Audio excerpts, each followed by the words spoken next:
90% ಕರ್ನಾಟಕ ಸರ್ಕಾರ ಖರ್ಚು ಮಾಡಿದೆ, 20% ಮಾತ್ರ BJP ಸರ್ಕಾರ, ಕೆಲವು ಕಡೆ 11% ಅಂದರೆ ಸೆಂಟ್ರಲ್ ಗೌರ್ಮೆಂಟು. ಎಲ್ಲ ಲ್ಯಾಂಡ್ ಅಕ್ವಿಷನ್ ದುಡ್ಡುಗೆಲ್ಲ ನಾವೇ ಕೊಟ್ಟಿರೋದು, ಲ್ಯಾಂಡ್ ಅಕ್ವಿಷನ್ಗೆ, ಇನ್ಫ್ರಾಸ್ಟ್ರಕ್ಚರ್ಗೆ. ಅವರು ಆ್ಯಕ್ಚುಲಿ 50% ಕೊಡಬೇಕಾಗಿತ್ತು, ಕೊಟ್ಟಿಲ್ಲ. ಆದರೂ ನಾವು ಬೆಂಗಳೂರಿನ ನಾಗರಿಕ ಗೌರವಕ್ಕೋಸ್ಕರ ಬೆಂಗಳೂರು ರಾಜಧಾನಿ ಒಳ್ಳೆ ಟ್ಯಾಕ್ಸ್ ಕೊಡ್ತಾ ಇದೆ, ಕೇಂದ್ರ ಸರ್ಕಾರಕ್ಕೆ ಟ್ಯಾಕ್ಸ್ ಕೊಡ್ತಾ ಇದೆ. ಬೆಂಗಳೂರಿಗೆ ಜನ 1 ಲಕ್ಷಕ್ಕೂ ಹೆಚ್ಚು ಉದ್ಯೋಗಸ್ಥರು ಹೊಸದಾಗಿ ಸಿಗ್ತಾ ಇರ್ತಾರೆ ಪ್ರತಿ ವರ್ಷ ಕೂಡ. 1-1.5 ಲಕ್ಷ ಜನ ಟೆಕ್ನಿಕಲ್ ಪೀಪಲ್ಲು ಇಲ್ಲಿಗೆ ಬರ್ತಾ ಇದ್ದಾರೆ. ಸೊ ಅನುಕೂಲ ಆಗಲಿ ಅಂತೇಳಿ ಎಲೆಕ್ಟ್ರಾನಿಕ್ ಸಿಟಿಗೆ ಮಾಡಿ. ಅವತ್ತೇನು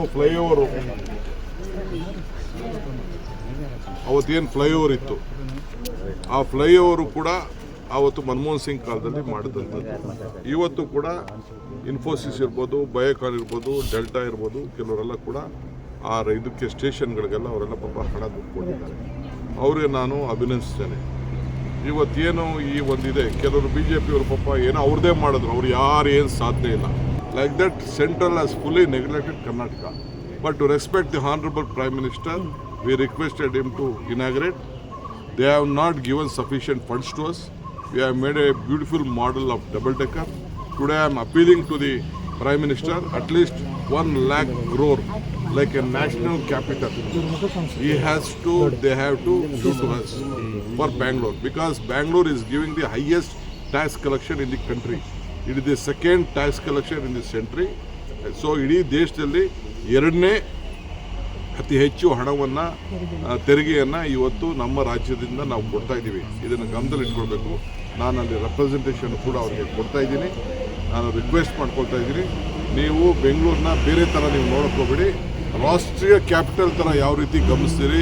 ದೊಡ್ಡ ಸಿಟಿಗೆ ಈಗ ಅಹಮದಾಬಾದಲ್ಲಿ 20% ಕೊಟ್ಟಿದ್ದಾರೆ ಶೇರ್, ನಮ್ಮಲ್ಲಿ ಬರೀ 10% ಕೊಟ್ಟಿದ್ದಾರೆ. ಇವೆಲ್ಲ ದಾಖಲೆ ಇದೆ. ಸೊ ನಾನು ರಾಜಕಾರಣ ಮಾಡೋಕ್ಕೆ ನನಗೆ ಇಷ್ಟ ಇಲ್ಲ, ಅವಶ್ಯಕತೆಯೂ ಇಲ್ಲ ರಾಜಕಾರಣ ಮಾಡೋದು. ಬಟ್ ಅವ್ರಿಗೆ ಗಮನಕ್ಕೆ ತರ್ತಾ ಇದ್ದೀನಿ, MP ಗಳು ಈ ರಾಜಕಾರಣ ಬಿಟ್ಬಿಟ್ಟು ಜನರ ಸೇವೆಗೆ ದುಡ್ಡನ್ನು ತರೋವಂಥದ್ದು ನೀವು ಮಾಡಿ. ಬರೀ ಟ್ವೀಟ್ ಮಾಡಿಬಿಟ್ಟು 2 ಫೋಟೋ ಹಾಕ್ಸ್ಕೊಂಡು ಪ್ರೆಸ್ಸಲ್ಲಿ ಮೆಸೇಜ್ ನ್ಯೂಸ್ ಹಾಕ್ಸ್ಕೊಬಿಟ್ರೆ ನಿಮ್ಮದು ಸೇವೆ ಅಲ್ಲ. ನಿಮ್ಮ ಕಾನ್ಷಿಯಸ್ ಪರ್ಮಿಟ್ ಮಾಡಬೇಕು. ಆ ರೀತಿ ದಯವಿಟ್ಟು ಕೆಲಸ ಮಾಡಬೇಕು. BJP ಅವರು ಎಲ್ಲ MLAಗಳು ಬೆಳಗ್ಗೆಯಿಂದ ಬಂದುಬಿಟ್ಟು ಮೆಟ್ರೋ 2ನೇ ಹಂತ 3ನೇ ಹಂತಕ್ಕೆ ಮೋದಿಯವ್ರ ಕೊಡುಗೆನೇ ಜಾಸ್ತಿ ಯಾರ್ದು ಇಲ್ಲ. ಪ್ರಾರಂಭ ಮಾಡಿದ SM ಕೃಷ್ಣ ಅವ್ರ ಕಾಲದಲ್ಲಿ, ಆವತ್ತು ವಾಜಪೇಯಿ ಅವರು. ಅರ್ಥ ಆಯ್ತಾ? ಎಷ್ಟು ದುಡ್ಡು ಕೊಟ್ಟಿದ್ದಾರೆ ಅಂತ ಸ್ಟ್ಯಾಟಿಸ್ಟಿಕ್ಸ್ ಅವರು ಬಿಡುಗಡೆ ಮಾಡಲಿ, ನಾನು ಬಿಡುಗಡೆ ಮಾಡ್ತೀನಿ.